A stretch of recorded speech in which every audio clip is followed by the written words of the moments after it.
I was trying to think of a word that sort of sums up the mood of the sport at the moment, and the best I could do was dispiriting.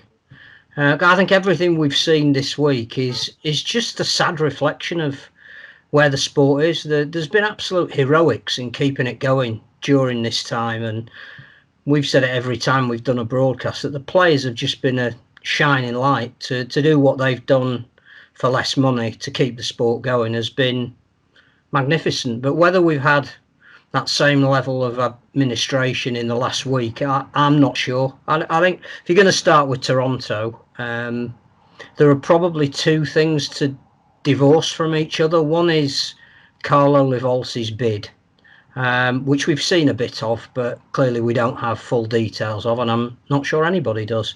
And the statement that basically said, let's not bother with North America because it isn't worth it. And I think you got to treat those separately, because the first one is a decision that is made on the information that's available. The second one is one of the crassest things I've ever heard, and that's without using a swear word. What have you made of the events of the past 7 days or so, Pete? Well, it's just sad, isn't it? For everybody involved, really. The sport, the players at Toronto, the fans at Toronto, the whole organisation. Just so, I think Phil's right, dispiriting. So sad for everybody involved. We had so many expectations of Toronto, and a year ago everybody was getting excited about Sonny Bill and the prospect of them coming into Super League, and now all that's gone. The statement, I agree with Phil. I mean, to say that it's just not worth North America, a huge market like that, is just bizarre, and it shows what rugby league's all about. Really, it's so parochial, so small-minded. There's a complete lack of foresight by anybody who's making the decisions. Really, I feel a little bit for the RFL, because people keep saying to me, "Oh, it's the RFL are a disgrace. They're not fit for purpose." But the RFL actually voted in favour of Toronto. It's Super League who were against them. So the RFL are getting blamed for something that's not their fault. I think hats off to the clubs who voted in favour of Toronto, Leeds, St Helens and Caplan. They've all taken a forward-thinking approach, but some of the others are just stuck in the 1980s as far as I'm concerned. Paul, the 1980s, we're stuck. Good times. I'm quite happy to go back to the 1980s now, I think.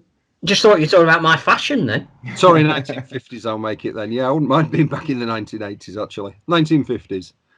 I hear the vote might have been fraudulent, because at one point Toronto were winning 4-0, and then all of a sudden all these votes miraculously came against them.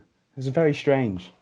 It's very disappointing, familiarly depressing. Rugby league, I think, disappoints in a way that no other thing in my life certainly can, because it's the hope that kills you, the old cliche. It's the hope for better things, that we might be onto something, that we might be able to grow, and then it's the inevitable removal of that hope. And that's what we've experienced again. I agree completely with what Phil said. It's one thing to judge that Carlo Livolsi is not fit to take over this bid, and that Toronto would not be sustainable under his leadership. I'll be willing to accept that verdict. Obviously I haven't seen any of the evidence for or against, but if that's the determination, I can buy that. The statement that there's nothing for rugby league, no value for rugby league in Canada, in North America, I think is founded on what? I think you could make that report say absolutely anything you wanted it to, and it's clear what they wanted that report to say. I think there were an average of 7,000 people for home games. Definitely disagree with that assertion.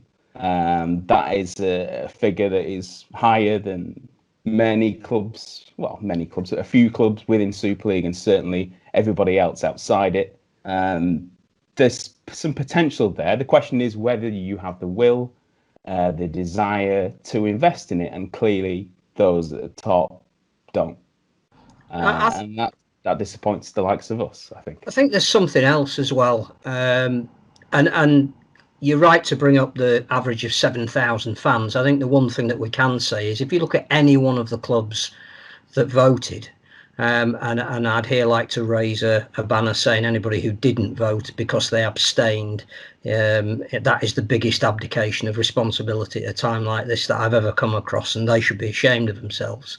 But the other thing is that there is no club currently who is going to get 7,500 new spectators. So you can look at everyone who voted in that, be it whoever, Hull KR, Castleford, Leeds, and Ellens, whoever, they are not going to get 7,500 new spectators. So to throw away a potential new market at a time like this is almost a dereliction of duty. That's the first thing. I think the other thing is we also need to start calling this for what it is.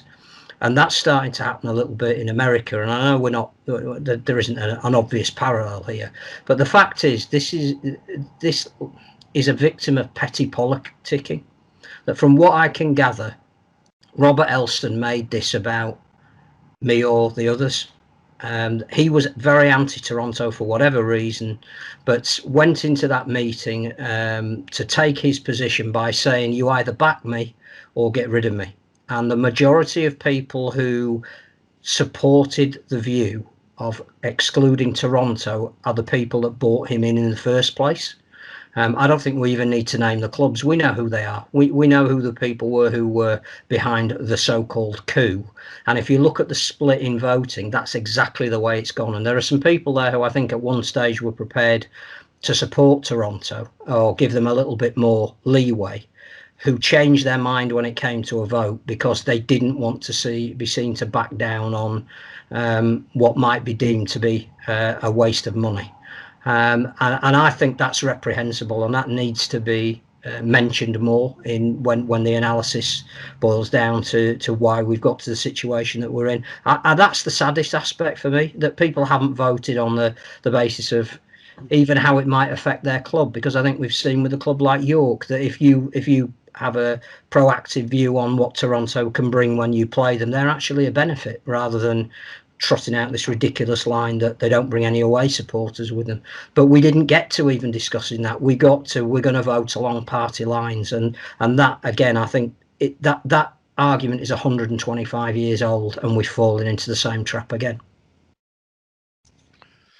And as I've said a million times, Phil, and said it last week to Avery, we can't expect suddenly North American TV to come up with loads of money for a sport they've never heard of before the last 4 years or whatever it is that Toronto exists. I think that's the other thing that we probably need to discuss, and there's minds on here that are far bigger and cleverer than mine, is, what are the implications of this decision? Because it's clearly not just that Toronto won't be in it next year. It's how do you approach Sky at a time when we are renegotiating a deal and sell them the idea that this is a progressive forward-thinking competition that they should invest in. We'll then no doubt get into the debate about how you replace them. We've got this vague statement about criteria are going to be decided, an independent panel are going to make that decision. But you look at all of the people that are putting themselves forward at the moment, and there is a flaw in their bid. And that flaw gets exacerbated by the fact that they're only going to get half the amount of money. So as far as I'm concerned, the timing of excluding Toronto when you are trying to get more money out of a broadcaster and not less just makes the whole thing even more unfathomable. I may well go and cry now. Where do you see the future then, Pete?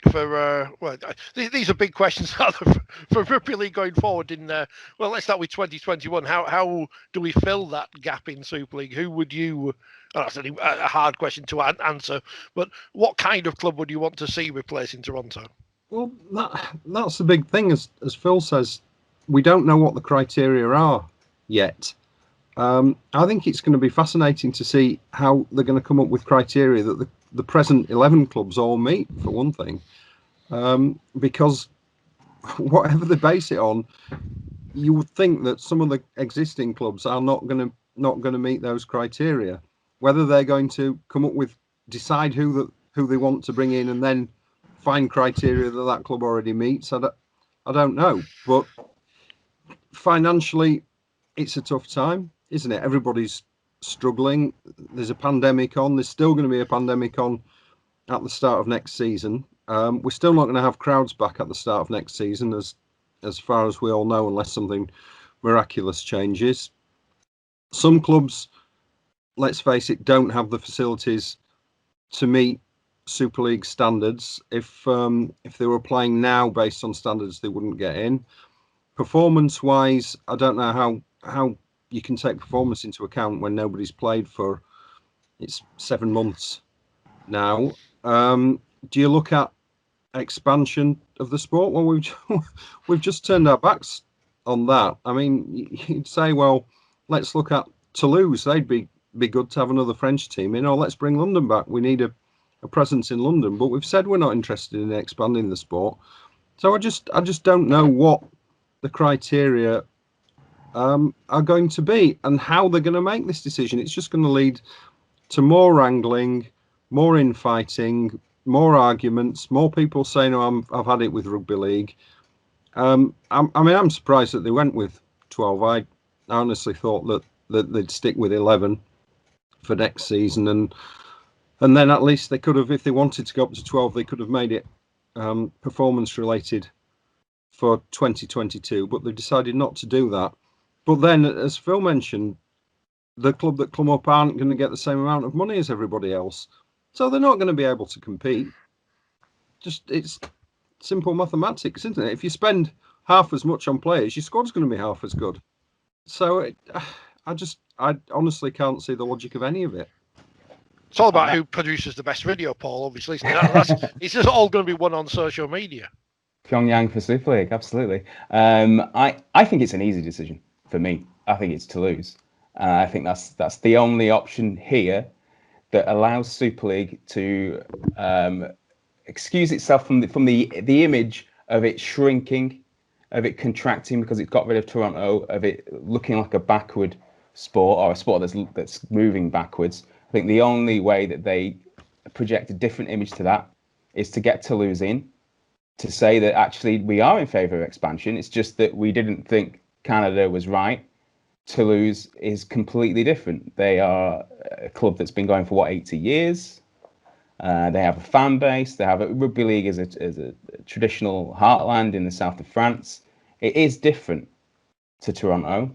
I personally would have preferred them to come in as well, but that's not going to happen now. So for me, I think in terms of the image that you portray, the optics of a sport that's growing, that's expanding, Toulouse is the obvious one for me. They've been a competitive team at the top of the championship in recent seasons.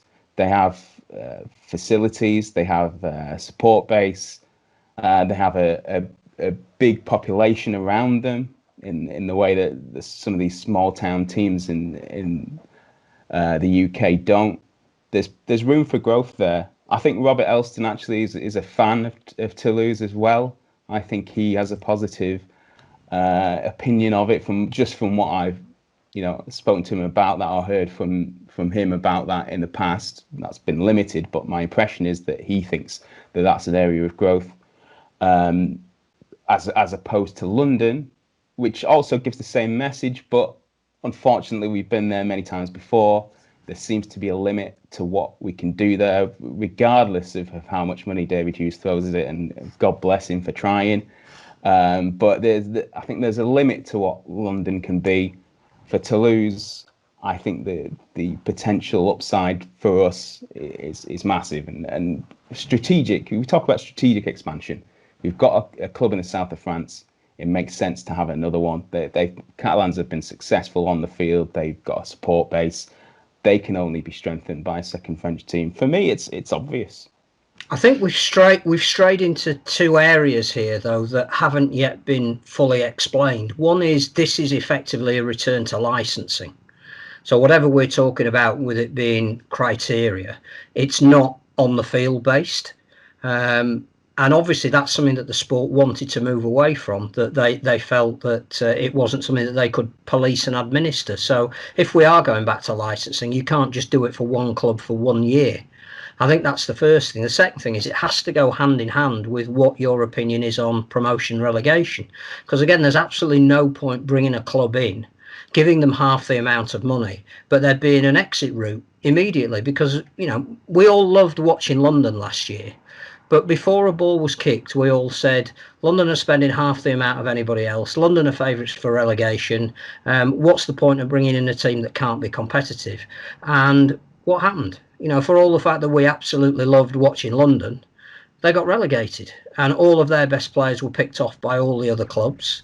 And if we're going to make a serious grown-up decision here, which clearly on the basis of what we've seen this week we're not, those are the things you've got to address and look at. That it isn't just we'll get an independent group together, which will be questions as to whether it's independent. We'll make a decision for 1 year, which is hardly strategic in any aspect whatsoever, and then we'll be exactly back where we were in a year's time. You know, that's how we set out in 1895, and we still haven't got beyond the M62 corridor to all intents and purposes. I think there is a point, and it's that the Super League for 2021 sort of needs a useful idiot. That's how I see it right now. I mean, if it was looking for useless idiots, it might have more luck. I mean, there might be a few on here. We could help them out. But it needs a 12th team in 2021, but it would be handy for those 11 clubs that are already in Super League if that 12th team came up and then, you know, after a year weren't there anymore and the rest of them survived. You know, maybe I'm being a bit cynical there, but it would appear to me that this 12th team is being set up to fail. I don't know how you justify giving them half of the central funding. If anyone can explain that to me and justify why that's the case, especially when they're coming in at late notice, don't have the preparation time, don't have the time to recruit, and you are giving them half the money that everyone else gets. I don't get that. To the point that for teams in the Championship, I'd almost be tempted to say, you know, actually, no, I don't want to be in this year. I'll take my chances next year on us getting promoted, and then when we do come up, I'll have the full amount of money. You've got to be confident. I think if you want to take that spot, you've got to be confident that you're going to survive. Otherwise, I don't really see the point. Toulouse might feel, actually, if we get in, even without the full amount of money, we might have the resources to actually still spend to the salary cap for 1 year, that we keep ourselves up in the league, and then it's worth it. We get it back then the following year. But yeah, again, I might be being cynical, but it seems to me they need a team to be the 12th team, and, you know, if they happen to get relegated the following year, then, you know, so be it. Someone else will be along the following year, won't they, to maybe do the same. We've got to fill a spot of the Magic Weekend, haven't we? We can't have 11 teams yeah. there. Even though we might have a Magic Weekend in front of any fans, we don't know what's going to happen next year or what's happening this year, even with the format changing so soon. I'll throw you an easier one this time, Pete. Toronto, do you think we'll ever see them play another game? That's an easy one.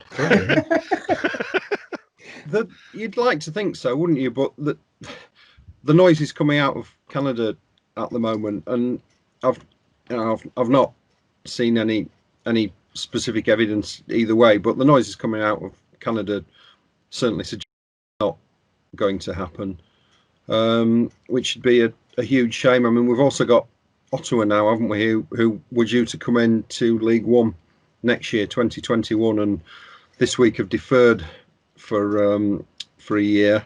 So I suppose that they're talking about coming in 2022 now, but there's going to be a question mark over what happens there. I mean, they must be wondering, well, what's the point?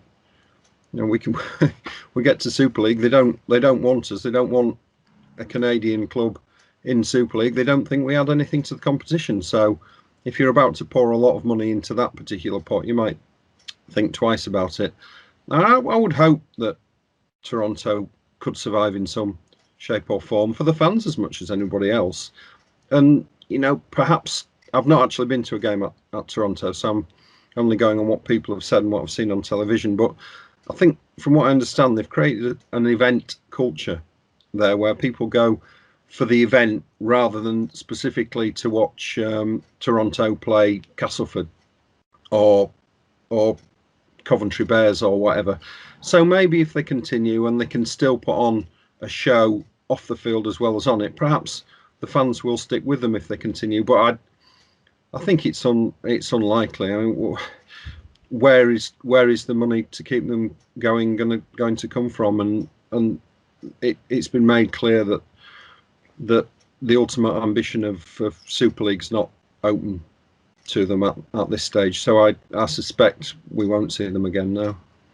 The only way we might is if there's a change in governance. Because I think this again has highlighted two things. One is it constitutionally correct for those who are in a league to vote on the future strategy of that league? And was the RFL culpable in the agreement that they did to allow the setting up of this Super League? Because we were all told at the beginning that the governance of the game was still going to be with the RFL. And the RFL have voted for Toronto to be in Super League and Ottawa to be in League One. We were told that Super League and its board would be essentially a marketing organisation responsible for the top flight and the top flight competition alone, which would include negotiation of its television deal. Clearly, something is amiss with the way the sport is constructed at the moment when the RFL don't get a say on strategy. So they've come up with a report that says we need a team in Toronto, we're prepared to admit a team in Ottawa, and 3 years down the line, a group of people have got a vested interest in that decision have said, actually, we're not sure about that. Well, you can't run a sport like that. You can't run a business like that. So if the governance of the sport changed and the Super League clubs reverted to an agreement whereby they market competition and the governance of the sport was put back in the hands of whatever the RFL now is, then yes, Toronto might be back. Where they would play initially, I think that's another question, but we're on the verge of wasting a huge opportunity here.